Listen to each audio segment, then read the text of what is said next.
Greetings, Knights, Zhao Kai here. Today, I've brought you a video packed with nothing but solid info about the new season. Everything you've been curious about, including the Void gameplay mode and Void equipment, is covered right here. No more fluff, let's get into it. Part 1 Call of the Void. Once SS3 kicks off, Void Drifts may appear during your adventures in Hells Are Touched and Projection Dungeons, or dungeons at challenging difficulty and above. You'll be able to choose whether to enter. Beyond the rifts lies the realm of the Void, where dense miasma obscures your vision. Instead of regular controls, the main UI will display the Voidlands level, your collected Void fragments, and your current Voltaic Surge. While exploring, Voltaic Surge is consumed to dispel the miasma. After your Voltaic Surge runs out, you can no longer push back the miasma. Remaining within the miasma will cause you to be transported to the original dungeon. When you leave the Voidlands, the Void fragments you've collected will be converted into buffs that boost the current dungeon. There are 3 ways to collect Void fragments. Zone events will appear randomly in the Voidlands, with prompts shown as you approach. Completing an event will reward you with a large number of Void fragments and a chance at powerful new gear. Merchant event allows you to exchange color-coded Void fragments for goods. Demenith events. Demenith is a powerful creature.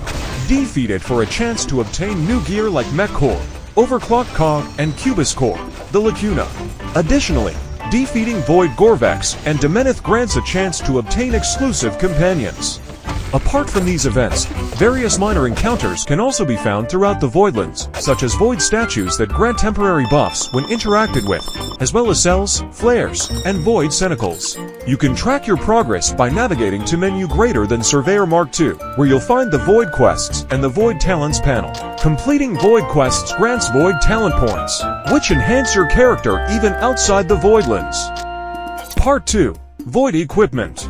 Void Equipment is a new gear type debuting in SS3 and can be obtained from Call of the Void mode. Void Equipment is highly modular. You can graft or replace the tempered stats, legendary effects, and affixes of other equipment onto Void Equipment. Each piece of Void Equipment comes with a legendary effect and may carry native affixes. These native affixes can't be replaced, but insane ones can be rerolled using materials. Void Equipment can't be tempered, as it has no Fergie ability. There are 5 main ways to craft Void Equipment, accessible via the in-game menu. Void Morph allows you to enhance the quality of one random affix, at the cost of reducing the same for another random affix. To protect specific affixes, you can consume materials to lock them in. Only legendary or insane gear can be Void transmuted. Void Equipment and lower rarity gear cannot be transmuted. Void Crucible allows you to reroll Void Equipment's affix type. You can select one insane quality, non-cohered affix to reroll its affix type. Only one affix per piece of Void Equipment can be put in Void Crucible. Void Coherence allows you to infuse prefixes or suffixes from legendary or insane equipment into a Void Equipment of the same body slot. When performing Coherence, the source gear's affixes will not be consumed and remain intact. The number of affixes transferred depends on the coherence slots of the target Void Equipment. For example, if the source gear has 4 affixes and the target only 3 slots, 3 will be randomly selected and cohered. Void Equipment can be recohered at will, with new coherence results overriding old ones. Void Branding allows you to transfer a source equipment's tempered stats or legendary effects onto a target Void Equipment of the same body slot. The target must be Void Equipment, while the source can be Void, legendary, or insane gear. Once the tempered stats are branded, they are removed from the source and transferred to the target. When branding a legendary effect, the source's effect remains, but the target's original effect is entirely overwritten by the new one.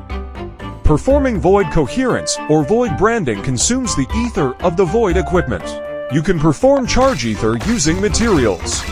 All materials required for Void Shaping and Void Transmutation can be obtained through Void-related gameplay mode. To craft a powerful piece of Void Equipment, you can follow these steps. Since Void Equipment can be charged, you can repeat the coherence and branding processes multiple times, overwriting old results until you're satisfied with the outcome. Part 3 Dreadmarch Mode.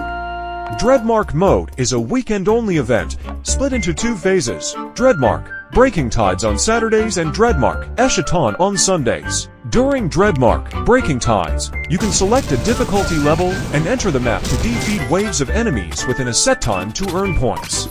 You can increase the challenge by enabling any number of difficulty modifiers, which also boost the amount of points earned.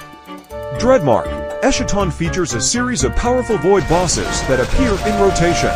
During the event, you can challenge these bosses an unlimited number of times. Your final ranking is based on the highest amount of damage dealt within the time limit. Part 4. Void Covenant. You can obtain corresponding seeds by defeating stage monsters and bosses in the Call of the Void game mode. These seeds can be planted in the garden